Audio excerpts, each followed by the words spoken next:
बाबा, भगवान का दिया हुआ ज्ञान लक्ष्मी बांटने के निमित्त बनते हैं। लक्ष्मी अव्वल नंबर की निमित्त बनती है। Student, Baba, Lakshmi becomes an instrument to distribute the knowledge given by God. Baba, the number one Lakshmi becomes an instrument. योगिनी माँ क्यों नहीं बनते हैं? अव्वल नंबर में योगिनी माँ क्यों नहीं बनते हैं? Student, why doesn't Mother Yogini become the number one instrument? ज्ञान देना बड़ी ऊंच है, ज्ञान देना, भाषण करना बड़ी ऊंच बात है, यह ज्ञानात् ध्यानम विशेषते। Baba, is it something very great to give knowledge?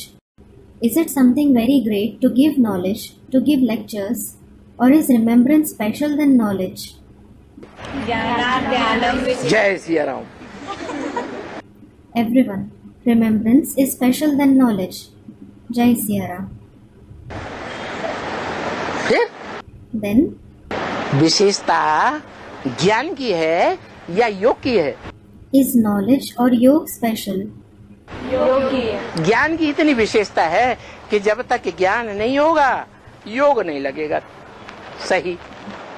Students, yoga. The speciality of knowledge is this much. Until you have knowledge, you won't be able to have proper yoga. जानकारी हो तो पहले जानकारी हो तो याद अच्छी आएगी, योग लगेगा। So first, if you have information, you will be able to have good yoga. तो ज्ञान का लक्ष्य क्या है? So, what is the aim of knowledge? लक्ष्य है बाप को याद करना। The aim is the Father's remembrance. और जो लक्ष्य है वो लक्ष्य अगर प्राप्त कर ली तो वो ज्यादा ऊंचा, तो फिर ज्ञान लेंगे।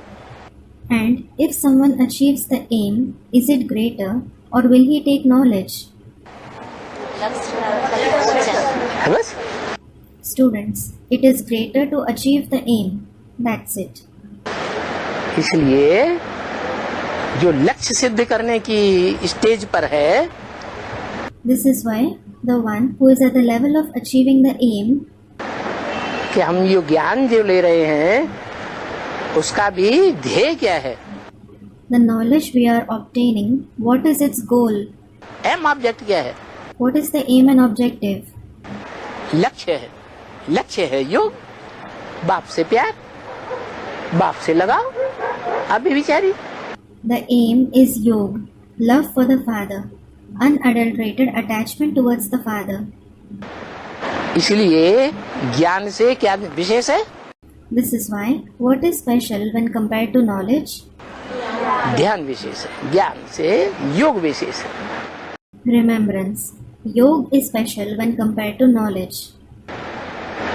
अच्छा, अगर योग विशेष न होता तो फिर लक्ष्मी से बड़ा नारायण कैसे हो जाएगा? Acha, hadn't yoga been special, how would Narayan be higher than Lakshmi? हो जाएगा? नहीं होगा। Would he be higher? He wouldn't. लेकिन नारायण लक्ष्मी से पहले है। भले लक्ष्मी का नाम लिया जाता है पहले, But Narayan is before Lakshmi, though Lakshmi's name is taken before. क्योंकि जब तक लक्ष्मी नहीं आएगी काम पूरा होगा नहीं। Because until Lakshmi arrives, the task won't be accomplished. इसलिए नाम के आधार वो उसका काम है प्योरिटी का, प्रैक्टिकल प्योरिटी का काम वो करती है। This is why, on the basis of the name, her task is of purity. It is she who performs the task of purity in practice. Shankar practical purity का काम करता है। Does Shankar perform the task of purity in practice? अरे practical तो कर्मेंद्रियों से होता है। Are, practical is done through the karmendriya, parts of the body used to perform actions. वो तो पुरुष तन है। In fact, he has a male body. और पुरुष तन जितने भी पुरुष हैं वो सब वो दुर्योधन दुशासन है। And all males are Duryodhan Dushasan. तो प्रैक्टिकल कर्मेंद्रियों में वो पावर नहीं भरी हुई है पुरुषों की। So, there isn't that power in the karmendriya of males in practice. किसमें पावर भरी हुई है? Who has the power? Practical theory. हाँ, कर्मेंद्रियों से भी ज्यादा सूक्ष्म क्या है? Student replies, yes. What is subtler than the Karmendriya? Powerful चीज क्या है? मन और बुद्धि का vibration. What is powerful? The vibrations of the mind and intellect. तो मन और बुद्धि के वाइब्रेशन से वो आत्मा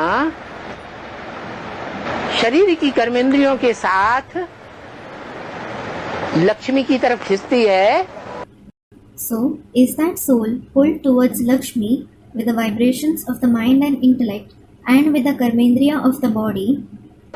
या मन बुद्धि के वाइब्रेशन से लक्ष्मी को अपनी ओर खींच लेती है? फिर Or does he pull Lakshmi towards himself through the vibrations of the mind and intellect? Students, he pulls her towards himself. Then, तो ज्यादा पावरफुल चीज क्या हुई? so what is more powerful? कर्मेंद्रियां। Is it the Karmendriya? Vibration ज्यादा powerful हुआ। The vibrations are more powerful.